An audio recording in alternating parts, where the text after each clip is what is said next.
ગોધરા નગરપાલિકામાં સમાવિષ્ટ ગામ પ્રાથમિક સુવિધાઓ માટે ઝંખી રહ્યું છે। ગોધરા શહેરને અડીને આવેલા અબરામ પટેલના મુવાડા ગામનો પાલિકાના વોર્ડ નંબર 1માં સમાવેશ થાય છે, પણ ગામમાં સુવિધાના નામે મીંડું છે।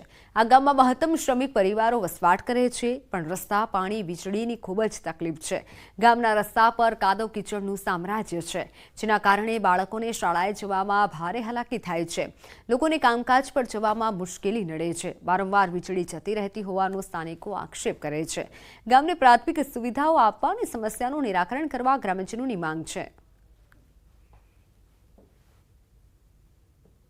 रोड नहीं, लाइट नो प्रॉब्लम से એટલા 85 વર્ષમાં રોડ જ ને આવે। સોર બે ત્રણ પેઢી જતી રહી, રોડ જ ને આવતો।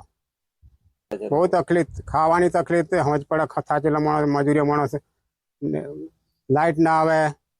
વોર્ડ નંબર 1માં હોવા છતાં બી કોઈ રોડ નથી, કોઈ સ્ટ્રીટ લાઇટોની સુવિધા નથી, પાણીની બી સમસ્યા છે। વત્તા બાળકોને સ્કૂલ જવામાં બી તકલીફ પડે છે, કોઈ દવાનો છંટકાવ નથી અને વેરા બધા ભરવાના આવે છે અમારે। અને કોઈ ગોધરા ઇલેક્શન પતે એટલે પછી કોઈ અહીંયા આવવા તૈયાર બી નથી। મહત્વના સમાચાર, કચ્છને મળી નવી વંદે મેટ્રો ટ્રેન। ભુજથી અમદાવાદ વચ્ચે દોડશે નવી ટ્રેન। સપ્તાહમાં 6 દિવસ દોડશે વંદે મેટ્રો ટ્રેન। ભુજથી ટ્રેન વહેલી સવારે 5:05 વાગે ઉપડી અને સવારે 10:50 વાગે અમદાવાદ પહોંચશે। અમદાવાદથી ટ્રેન સાંજે 5:30 વાગે ઉપડી રાત્રે 11:30 કલાકે ભુજ પહોંચશે। આ ટ્રેન અંજાર, ગાંધીધામ, ભચાઉ, સામખિયાળી, હળવદ, ધાંગધ્રા, વિરમગામ સહિત સાબરમતી સ્ટેશને ઊભી રહેશે।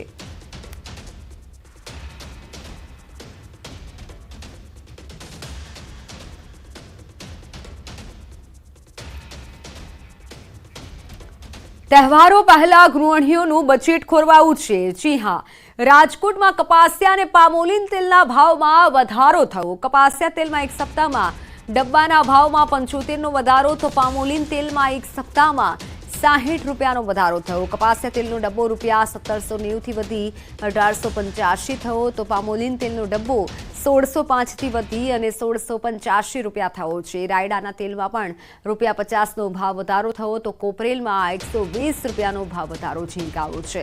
રાજ્યમાં ભારે વરસાદના કારણે તેલીબિયા પાકોમાં મોટા પ્રમાણમાં નુકસાન થયું છે, જેને લઈને અલગ અલગ તેલના ભાવમાં ઉછાળો આવ્યો છે। જે પ્રમાણે સાઇડ તેલમાં સતત વધારો જોવા મળી રહ્યો છે, તે જોતા આયાતકારોએ સિન્ડિકેટ રચી હોવાનું જાણવા મળી રહ્યું છે। તો આ ઉપરાંત પામોલીન તેલમાં ડ્યુટી આવવાની વાત હતી, જેના કારણે પણ પામોલીન તેલના સંગ્રહખોરો દ્વારા માલની વેચવાની બંધ કરી દીધી હતી અને તેથી તેલમાં ભાવ વધારો થયો હોવાનું જાણવા મળી રહ્યું છે। કપાસિયા તેલ 10 કિલોની અંદર છેલ્લા 15-20 દિવસની અંદર 150 રૂપિયા જેવી ખૂબ તેજી આવેલી છે અને ડબ્બે 200 થી 250 રૂપિયા જેવો કપાસિયા તેલનો ભાવ વધારો આવેલો છે। આ ઉપરાંત પામોલીન તેલની અંદર પણ 100 થી 150 રૂપિયા જેવો ભાવ વધારો આવેલો છે। પામોલીન તેલમાં ગઈકાલને આજ વચ્ચે ફક્ત 60 રૂપિયા જેવી તેજી જોવા મળી રહી છે। ભાવનગરના ભરતનગર વિસ્તારમાં એસઓજીએ દરોડા પાડ્યા। ડ્રગ્સનું વેચાણ કરતો હનીફ બેલીમના ઘરે દરોડા પાડ્યા। આરોપી ડ્રગ્સનું છૂટક વેચાણ કરતો હતો। અમદાવાદના જુહાપુરા વિસ્તારમાંથી ડ્રગ્સ લાવતો હોવાનો ખુલાસો થયો છે।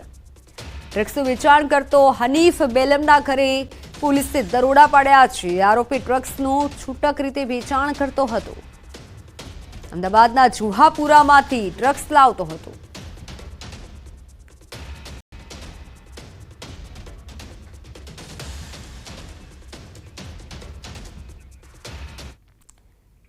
જામનગરમાં 8 વન્ડર ગ્રુપે ગણેશ મહોત્સવમાં એકસાથે 2 વર્લ્ડ રેકોર્ડ સ્થાપિત કરવાના પ્રયાસ કર્યા।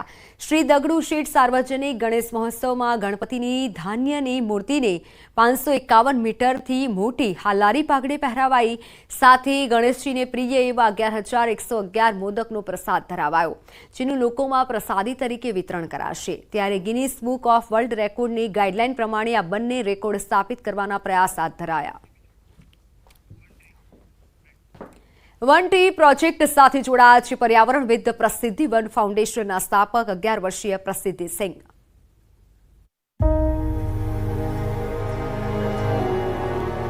સૌને નમસ્કાર। હું 11 વર્ષીય સામાજિક ઉદ્યમી અને પર્યાવરણવાદી છું। હું પ્રસિદ્ધિ વન ફાઉન્ડેશન અને ગ્રીન પિલરની સ્થાપક છું। હું તમિલનાડુના ચેંગલપટ્ટુથી છું અને હું પ્રકૃતિ પ્રેમી છું। હું હંમેશા પ્રકૃતિથી પ્રેરિત થઈને પાંદડાઓના ગડગડાટ, મધમાખીઓના ગુંજારવ અને બીજના ફફડાટની પ્રશંસા કરું છું.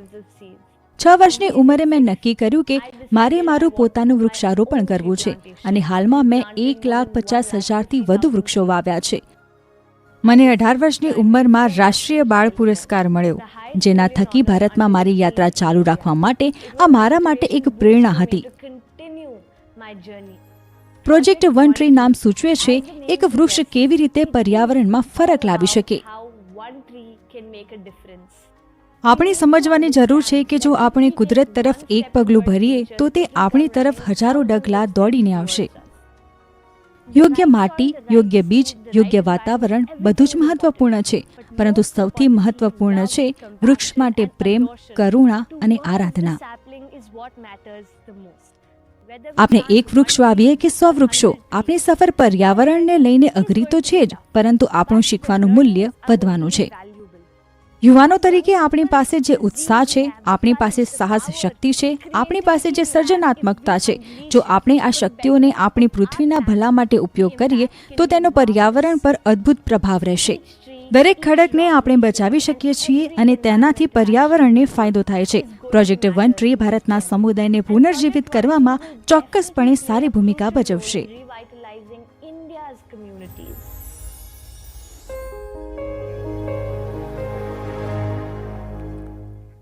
તો સમાચારોમાં હાલ બસ આટલું જ. રજા આપશું. નમસ્કાર.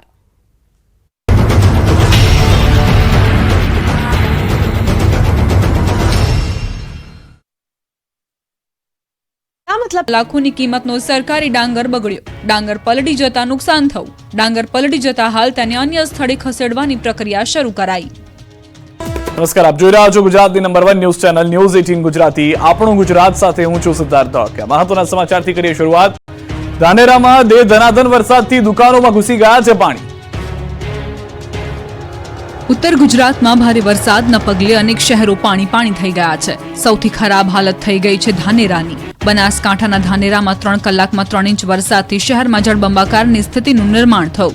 ધાનેરાની મુખ્ય બજારમાં જાણે નદી વહેતી હોય તેવા દ્રશ્યો સામે આવ્યા. પાણીની મનમાની એવી જોવા મળી કે વરસાદી પાણી દુકાનોમાં ઘૂસી ગયા. મુખ્ય બજાર પાણી થઈ જતા પાણી છેક દુકાન સુધી પહોંચી ગયા હતા. દુકાનમાં પાણીની એન્ટ્રી થતા વેપારીઓનો સામાન પલળ્યો તો ઠેર ઠેર પાણી ભરાતા વાહન ચાલકો અને રાહદારીઓ મુશ્કેલીમાં મુકાયા. પાણી ભરાતા જનજીવન ઠપ થયું. બનાસકાંઠાનું ધાનેરા 3 ઇંચ વરસાદમાં ડૂબ્યું. રોડ બન્યા સ્વિમિંગ પુલ. ચારે બાજુ પાણી જ પાણી વચ્ચેથી પસાર થતા વાહનો સ્વિમિંગ પુલ જેવા લાગતા આ દ્રશ્યો છે બનાસકાંઠાના ધાનેરાના.